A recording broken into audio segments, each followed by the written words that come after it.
Tem gente que, por força da profissão, não pode ficar falando muito, nem dando muita entrevista, nem é muito aconselhável.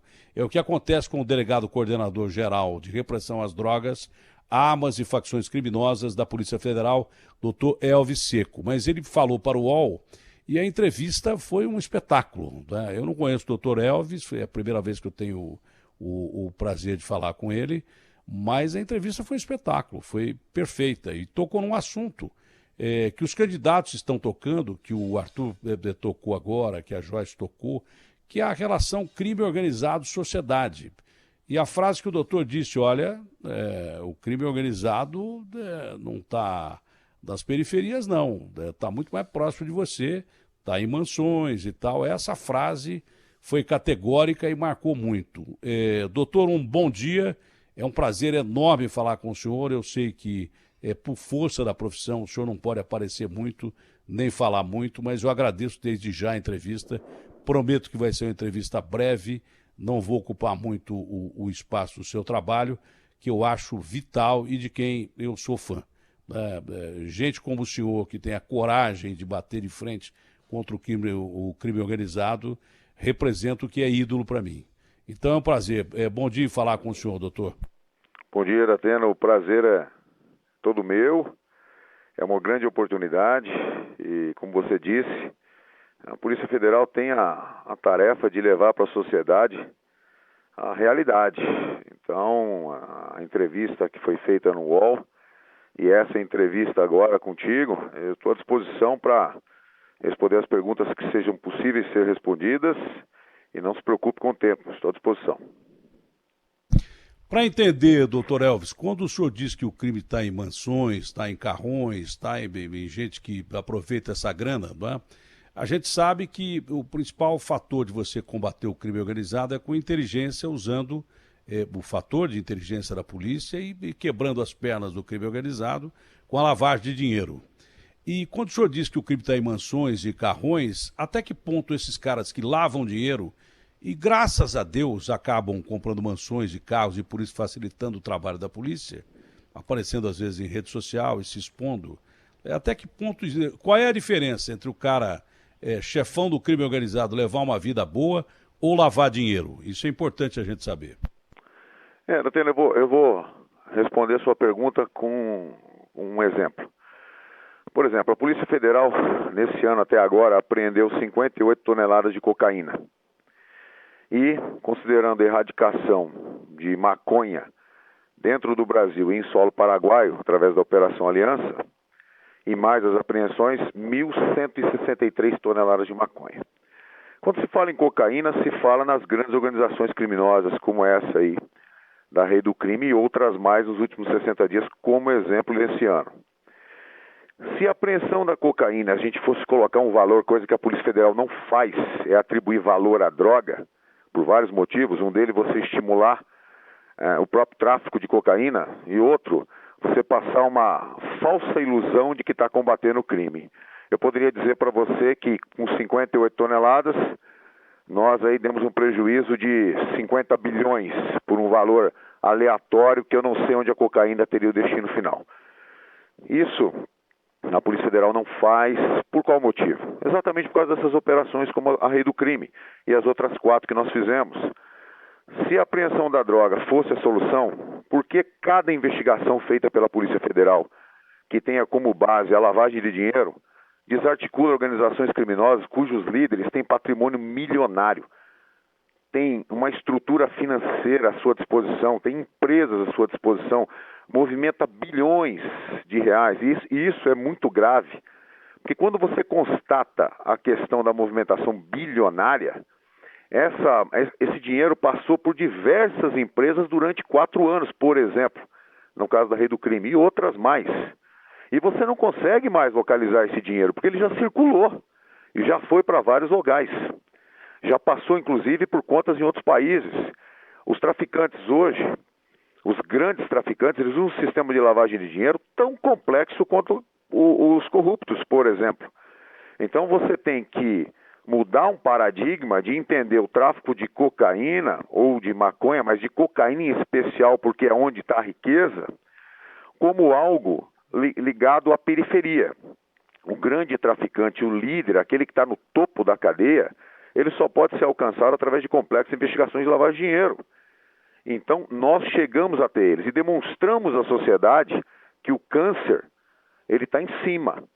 Então, quando você vê mais de 70 empresas circulando dinheiro, misturando lícito com ilícito, quando você vê comprando veículos de 500, 600 mil reais, 2, 3 veículos de uma vez só, mansões, chácaras, utilizando dinheiro para pagar, por exemplo, festas milionárias, como é que nós vamos alcançar isso com a simples apreensão de droga? Então, a luta principal é mudar um paradigma.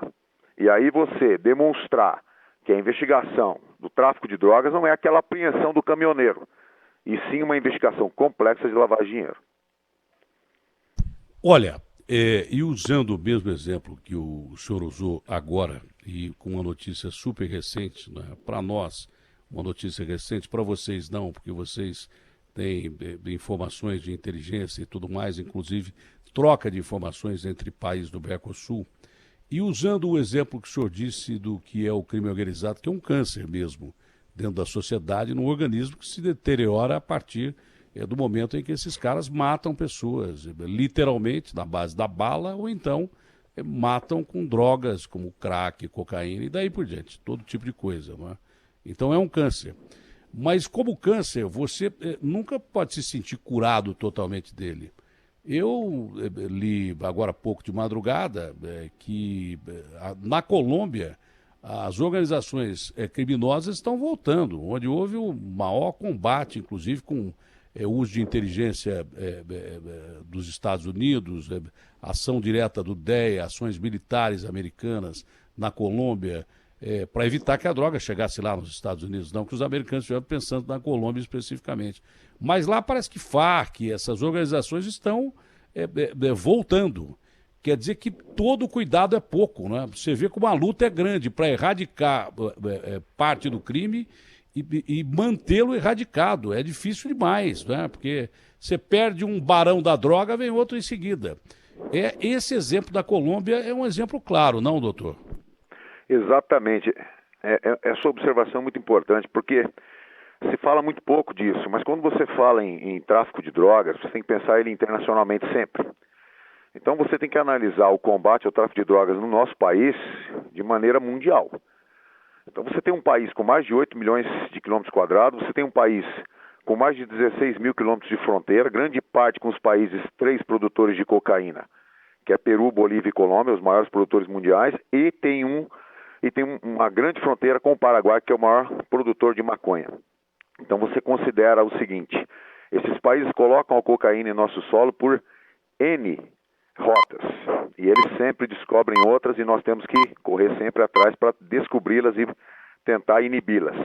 E você considera que nosso país tem uma imensa malha hidroviária e viária, e essa cocaína é escoada até determinados pontos próximos aos nossos portos. E eu digo portos não é só Santos, não, são vários agora que eles estão utilizando.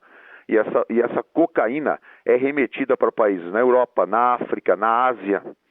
Então, é um trabalho muito árduo que tem que contar com uma cooperação internacional. E quando você faz uma operação, a cooperação internacional é um dos pilares. Assim como a prisão de lideranças e a descapitalização patrimonial. Sem esses 3 pilares, você não consegue, vamos dizer assim, desestruturar uma grande organização criminosa. E como você bem observou, a questão da Colômbia, se você age na base da pirâmide, a estrutura não se desmonta.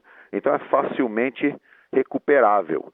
Por isso que quando você faz uma operação, você localiza bens aqui no país, no nosso país, você tem que ter conexão, por exemplo, com os países da Europa para localizar ali os compradores da cocaína e que tem poder ali, e que tem uma estrutura ali de compra, de distribuição, os líderes, identificar esses líderes e também desestruturar, trocar informações no sentido de você identificar lavagem, sistemas de lavagem de dinheiro lá e aqui, e atacar a origem. No Paraguai, por exemplo, nós conseguimos erradicar em 2019 3.430 toneladas. Em razão disso, as apreensões de maconha no Brasil reduziram drasticamente. Esse ano, em razão dessa pandemia, nós fizemos uma erradicação, que foram 658 toneladas de maconha. O que aconteceu? As apreensões aumentaram. A cocaína dos países produtores, ela ficou represada e agora, consequentemente, vai começar a ingressar mais cocaína. O que nós temos que fazer? Assumir um protagonismo, e nós já temos isso, estamos fazendo isso. O governo autorizou, a pedido da Polícia Federal, a criação de um outro posto de oficial de ligação no Peru. Nós temos agora a criação de um posto de oficial de ligação que vai começar agora em novembro no Paraguai, específico de lavagem de dinheiro. E atacando ali, nesses países de origem da cocaína, mantendo um relacionamento mais estreito, e nós temos bons relacionamentos com Peru, Bolívia, Colômbia, nós temos que tentar evitar que essa cocaína ingresse em solo nacional, tentando aumentar a questão da erradicação das folhas de coca nesses países. Então tudo isso está sendo trabalhado e é o que vai fazer a diferença. Nós temos uma fronteira pelo Atlântico que é imensa, não é? A gente fala só de Exato. fronteira seca, mas nós temos uma fronteira pelo Atlântico que é imensa. A pergunta que eu faço ao senhor é curiosidade, porque eu nunca tive a oportunidade de perguntar isso. Eu sei que, por exemplo, muita droga entra no Brasil através de rios, né? Quando você ouve falar que a Marinha está combatendo a entrada de tráfico de drogas ou contrabando de armas por rios, você justifica que a Marinha está sendo utilizada nos rios. Muita gente não sabe disso. Polícia Federal também combate pela entrada de rios, pela Amazônia e daí por diante. Agora vamos falar do Oceano Atlântico, né? A gente fala de portos, mas a nossa costa é enorme. Por exemplo, os traficantes, principalmente os grandes narcotraficantes que mandavam droga para Miami, por exemplo, eles não utilizavam portos oficiais, né? Utilizavam lanchas ultra rápidas, era muito curto o espaço, e utilizavam lanchas. Como a nossa costa é muito grande, é possível, doutor, eu nunca tive curiosidade de perguntar isso, que outras embarcações que não saiam de portos possam estar levando droga para fora do país? Sim, é muito possível. Aliás, nós temos aqui no órgão central um setor especializado na questão do tráfico marítimo. Então, a questão dos veleiros, por exemplo, né? Eles não saem por rotas, por portos, e eles transportam droga. A mesma questão dos semi-submergíveis, né? Também foi constatado isso. Quando você constata ou apreende uma logística dessa, é que já foi muita cocaína, né? A gente tem que falar bem da cocaína, porque a cocaína aqui que são as grandes organizações criminosas, né? O que custa caro e o que é importado por esses países que recebem essa droga, principalmente na Europa e também nos Estados Unidos. Agora, nós temos que fazer o quê? Nós estamos trabalhando nisso nesse ano, né? É fortalecer através de um plano de ação, principalmente contando com o apoio da Receita Federal, que é o nosso parceiro em todas as nossas apreensões, né? Principalmente nos portos, e fortalecer isso através de forças-tarefas. Por quê? Porque o Porto de Santos, ele tem, né? Hoje é o que mais exporta cocaína, mas tem o do Paranaguá também, e hoje os traficantes estão vendo que nós estamos com mais fiscalização no Porto de Santos e apreendendo muita cocaína ali. Também no Porto de Paranaguá estão tentando fazer o quê? Escoar a cocaína através do Peru, Bolívia, Paraguai e Uruguai. Então, no ano de 2019, nós tivemos muito mais apreensão de cocaína, recorde, né? Assim, uma coisa que aumentou 1000% de apreensão de cocaína no Porto e no Uruguai. Porque tentando esses traficantes enviar cocaína para outros países por outros portos. Também tivemos constatação de aumento de exportação de cocaína em portos do Nordeste. E nós agimos também, fizemos muita apreensão. E a Polícia Federal tem uma troca de informações muito forte com os países na Europa. Então é muito importante, às vezes a gente não divulga isso, e essa é uma grande oportunidade para falar sobre isso. Isso que eu entendi. Que é apreendida às vezes não interessa muita europeus, divulgação. Sim, claro. Muita cocaína que é apreendida nos portos europeus partem de troca de informações entre a Polícia Federal e eles.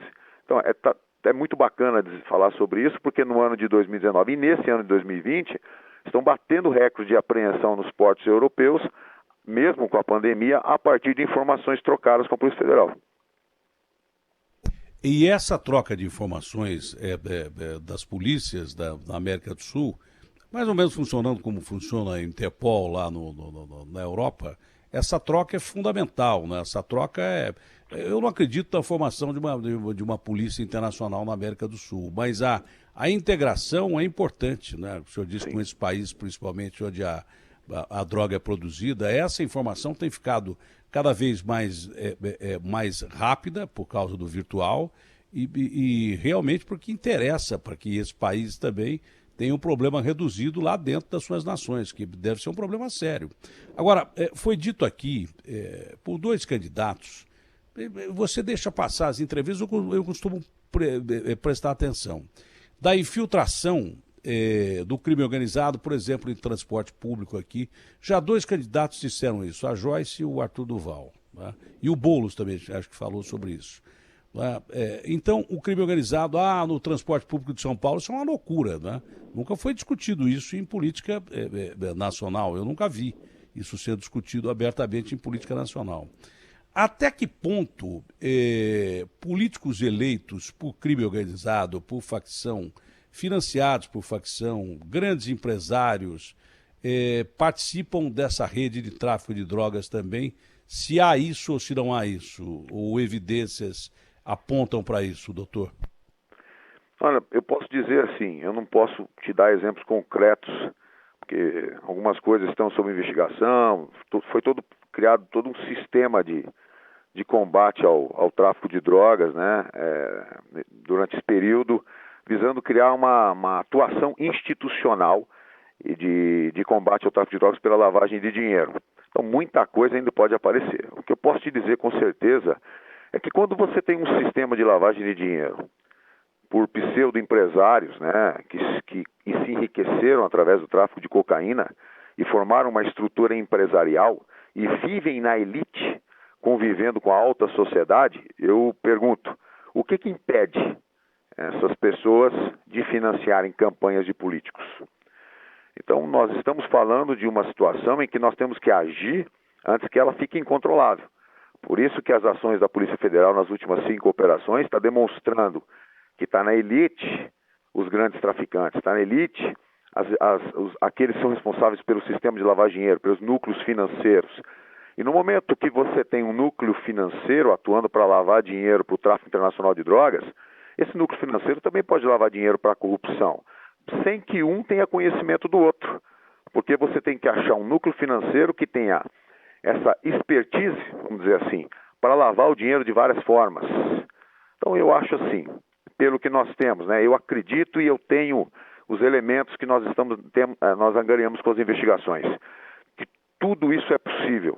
Por isso que nós temos que combater o tráfico de drogas sempre pensando na questão da descapitalização patrimonial e evitando que isso chegue a um nível e fique inalcançável. Por exemplo, Atena, se nós temos uma rede de postos de combustíveis ou uma rede de empresas transportadoras ou qualquer outra rede, passando anos com essa rede sendo abastecida pelo dinheiro ilícito do tráfico internacional de drogas, num determinado momento, essa rede não vai mais precisar do dinheiro ilícito, porque ela vai se autossustentar. E no momento que você não consegue dividir o lícito do ilícito, é impossível para a Polícia Federal alcançar, para a Justiça, o Ministério Público, alcançar essa estrutura. Eu já vi, nos meus 24 anos de polícia, como escrivão, agente, agora delegado, criminosos que foram investigados há 20 anos atrás, que eram pilotos e que hoje são grandes empresários e fazendeiros, e que têm uma renda e uma fortuna tão grande que já receberam até prêmios por cidadão honorários. E é inalcançável pela justiça. Até que ponto o crime organizado usa o sistema financeiro legal para lavagem de dinheiro? Olha, a lavagem de dinheiro é justamente você procurar ocultar a origem ilícita do dinheiro, né?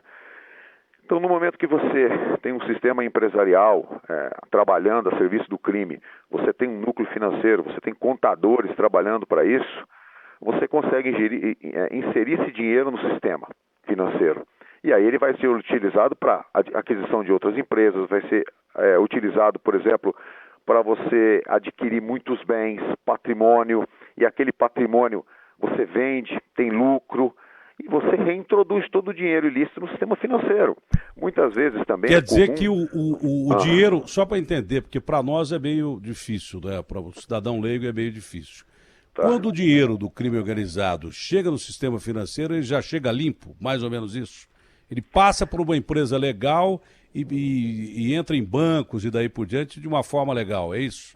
Exatamente. Aí você resumiu bem. Depois de circular bastante, por exemplo, você faz vários depósitos de dinheiro ilícito em N contas de empresas ou de laranjas interpostas às pessoas a serviço do crime, até que esse dinheiro chega a empresas que realmente existem, e aí essas empresas têm o dinheiro lícito da venda de combustíveis, vamos dizer assim, ou da transporte de qualquer cargas, por exemplo, e esse dinheiro é reintroduzido, e sim, para o sistema bancário, exatamente como você descreveu. Olha, eu tinha tanta coisa para perguntar, mas muita coisa eu não vou perguntar, porque eu sei que não é de interesse da Polícia Federal ficar divulgando a forma com que ela faz investigação. Não é, já percebi que muito de operação da Polícia Federal de apreensão de drogas não é divulgado, não é? Como se fazia antigamente, muito lá atrás. Olha, prendemos tantas toneladas e tal. Muito disso não é divulgado para impedir que o próximo passo seja dado, para não impedir que o próximo passo seja dado. A Polícia Federal não tem interesse em ficar aparecendo, pelo contrário. Ela quer trabalhar secretamente na base da inteligência, rastreamento para lavar de dinheiro. Você não pode ficar divulgando operações que você faz. Porque ao mesmo tempo que você divulga que a instituição está indo muito bem no papel que ela tem que fazer, você acaba entregando literalmente o ouro para o bandido. No caso, o pó para o bandido, daí por diante. Mas eu queria saber, de uma maneira mais geral, doutor, por isso que eu não vou perguntar especificamente, qual é o tamanho do problema para o Brasil do tráfico de drogas? Por exemplo, a evasão fiscal é pior do que a corrupção. Então, em comparação com outros problemas que a gente tem mesmo no Brasil, que é um país gigante, um país continente, qual é o tamanho do problema do tráfico de drogas para nós brasileiros? Olha, essa pergunta é muito interessante e a gente nem combinou, hein? Olha só, você tem conhecimento que a produção mundial de cocaína pelo Peru, Bolívia e Colômbia gira entre 2 e 3 mil toneladas? Então, vamos calcular que, pelas informações que nós temos de inteligência, trocadas com os colegas que trabalham nesses países e com os próprios oficiais desses países, em torno de 50% disso, ou seja, 1.200 toneladas, tem como destino o país. Uma parte consumo e a maior parte ser remetida para outros países. Hoje eles estão usando rotas que usam portos da América do Sul também. Então, se nós temos uma quantidade absurda dessa, de 1.100 toneladas, que tem como destino o país, se nós ficarmos somente na luta para apreender cocaína, o nosso problema ele vai ficar cada vez maior. Por quê? Porque os grandes traficantes, que hoje são empresários, eles não se descapitalizam com 1, 2, 3, 4 apreensões de cargas, porque se ele conseguir passar 2, 3, ele já se enriquece. Então nós temos que trabalhar nas duas atuações. Nós temos que trabalhar na questão da apreensão, na qual a Polícia Federal faz, como eu disse, nos portos principalmente, e na origem, e temos que trabalhar principalmente a questão da lavagem de dinheiro.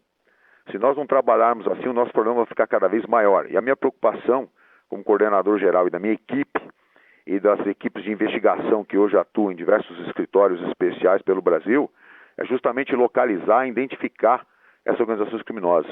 Assim, Datena, é muito importante a gente entender que quando você vai investigar a lavagem de dinheiro da corrupção, você tem órgãos como TCU, CGU, que têm informações a respeito disso.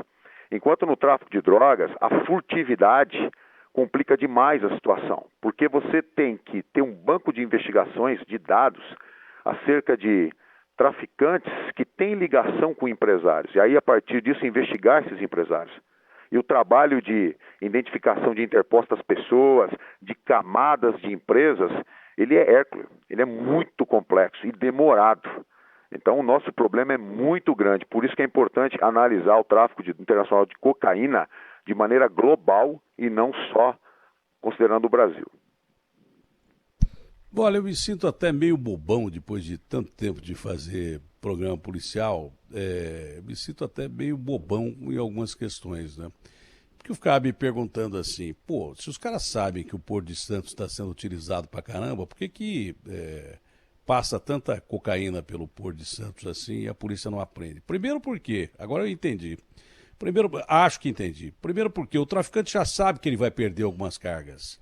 muitas cargas. A maioria das cargas ele usa até como isca, acho que é isso. Né? Perfeito, porque o que passou já, passou mínima, mandei 10 cargas, foram apreendidas 8. As 2 que passaram já valeu a pena.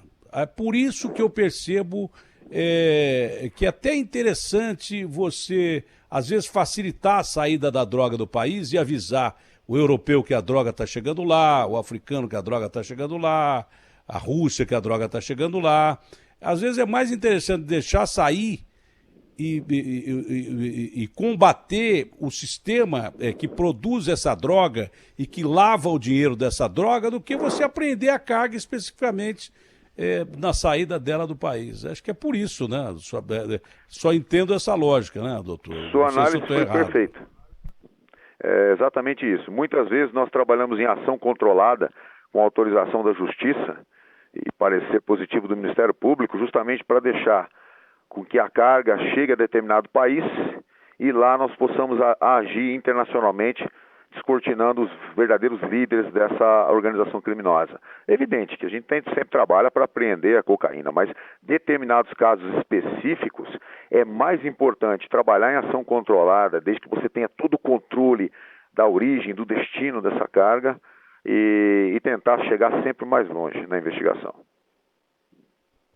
Doutor, é uma honra falar com o senhor, primeiro pela capacidade que o senhor demonstrou, nas entrevistas deu para perceber, ninguém chega onde está sem meritocracia, principalmente da Polícia Federal. Eu sou um dos maiores defensores da Polícia Federal, mesmo quando a Polícia Federal apanhou muito nas operações da Lava Jato, eu sempre defendi demais a instituição e continuarei defendendo, porque vocês são heróis que preferem ficar anônimos, não aparecer muito, porque faz parte do trabalho. E foi um prazer enorme ter esse contato com o senhor, e essa entrevista foi muito proveitosa. Eu acho que a partir daqui, qualquer coisa que eu pergunte, o senhor não vai poder responder. Um forte abraço, muito obrigado pela atenção e dê os parabéns aí a toda a Polícia Federal, que merece. Eu que agradeço, Datena. É muito importante ter um espaço para trazer mais conhecimento à sociedade das ações da Polícia Federal e da preocupação em ofertar o melhor trabalho possível, levando a responsabilidade, levando à justiça quem de fato deve ser responsabilizado. Obrigado. Obrigado, doutor. Um ótimo dia. Saúde, que Deus o proteja. Um abraço grande. Amém. Abraço.